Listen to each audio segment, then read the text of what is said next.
എന്റെ ഊഹം തെറ്റിയില്ല. പഴയ ശീലങ്ങൾക്ക് ഇപ്പോഴും മുടക്കമൊന്നുമില്ല അല്ലേ?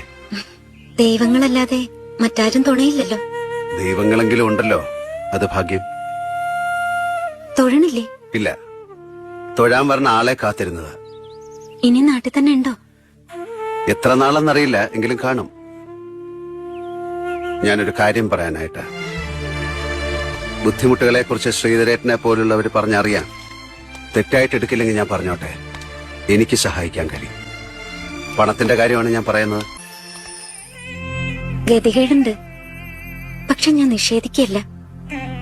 ഒന്നും വേണ്ട, ഏതെങ്കിലും വഴിക്ക് അതൊക്കെ നേരെയാവും.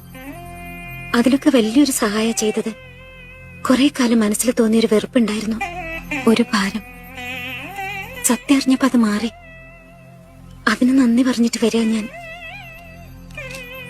ഒന്ന് നിർബന്ധിച്ചടിച്ചേൽപ്പിക്കില്ല.